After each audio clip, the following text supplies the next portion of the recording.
Welcome to Grover Load. I'm Anthony, and Intel Alder Lake is finally here. It is being able to be out for pre-order from a couple sites that I have been on, and I'm on Newegg right now. So you get the Newegg has the i5 2600K for pre-order, i7 2700K, and it's just sold out the i9 2900K. They also have the K-off versions as well if that's something you're looking for. The prices, it seems to be, mid 600s for that i9. Then you drop down to 450 for the i7, and then at the i5, you're at about 320. So they got a good stack of ranges. Granted, the prices at the high end seem a little high, but everything right now is high in price.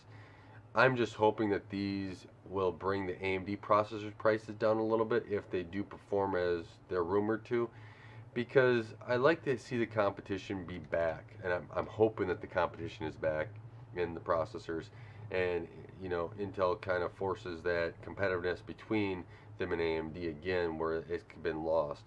And these processors better compete because it's been a year since AMD released their last Zen processors. So if not, we're in a world of hurt going forward because yeah, they're going to just be able to keep increasing prices and we're not going to see anything from that. So the i5, they're classifying that as a 16-thread processor. The i7 is a 20-thread, and the i9 is a 24-thread. Now this is with, we'll start with the i5. That's 6 performance cores and then 4 efficient cores. So your performance cores have hyper-threading, your efficient cores do not. Then when you step up to the i7, you have 8 performance cores and then a 4 efficient cores. And then when you jump up to the i9, you get those 8 performance cores and then you get the 8 efficient cores.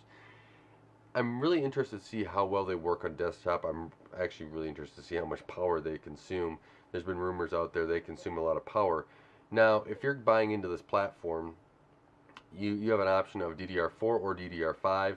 They have the 600 series motherboards out with PCI Gen 5 as well on them. So you're really buying into a new platform and everything else, and that may make sense for you. With Raptor Lake coming out next year as well as Zen 4, if you're in a position where you don't need a PC right now and you've already been sitting to waiting, it might be worthwhile to wait a little bit longer. Now, I'm not going to say if you're ready to build, go and build. And when the performance comes out, be able to choose the best processor for you. If I was building a system right now and looking at the Intel processors, I would probably have to go with the i7 or the i9. I would, even though the i5 is very attractive price, you're kind of buying into that platform, right? I would go DDR5. I would, have, probably a higher end board. They're a little bit more expensive right now, and a good cooler. That's going to be a lot of upfront cost. I don't know how well these are going to be like budget build processors. The i5 is getting close, but when you start putting in, if you stick with DDR4, it would be more sense for a budget build, but you still have to put in that cooler if you want to get more performance out of these. It's, a lot of this seems as if Intel is trying to just compete, and they're willing to throw whatever power it is at it, whatever power they can at it to solve a problem. And I think that Raptor Lake is going to be a little bit better for efficiency and to be able to be a little bit more competitive with their counterpart AMD. So you do get a little bit better, if you have the K processors, you get that XE graphics as well, the 770 on all three. And so there's that if you want it. And then a lot of the other stuff. They're all kind of the same. So that's a little quick rundown of me of what I think of these processors. They are, just maybe a little expensive, I think, especially when you have to buy into the platform. I like to have seen that i9 down maybe another $50 because you're buying into all that extra stuff, especially if competing with the AMD side. But we'll see. Maybe they're just so performant with what they're able to use that it doesn't really matter about that extra cost, and you're just paying the premium for that. And that may be just perfectly fine. I'm still of the position, and I may change my mind later on, that I'd like processors to start coming down in price as well as graphics cards. but they're going in the opposite direction for the most part. But that i5, it seemed like they priced that i5, they slotted it in a little bit cheaper to try to um, get you to get into their platform, buy into it.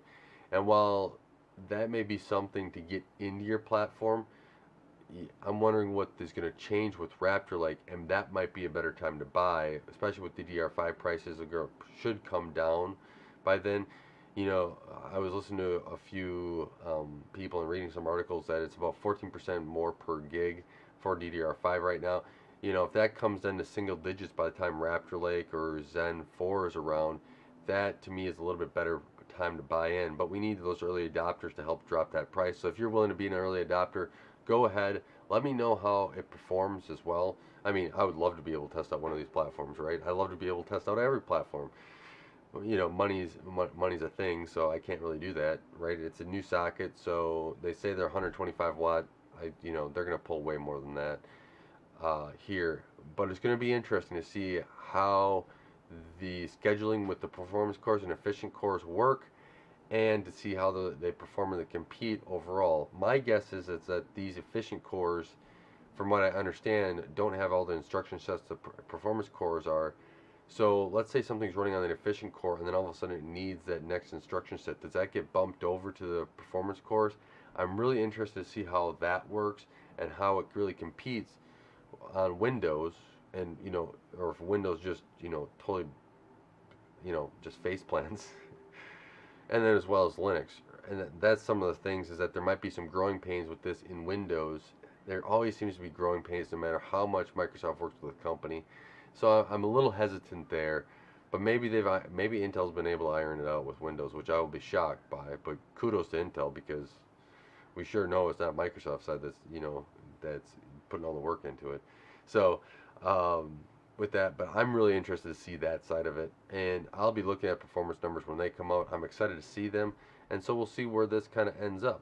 Let me know what your thoughts are. I think that this is going to be another step on getting competition back in the marketplace in the CPUs, so that AMD and Intel can keep slugging it out and give us better products, and hopefully at lower prices at some point, because these high prices are really starting to drive me insane.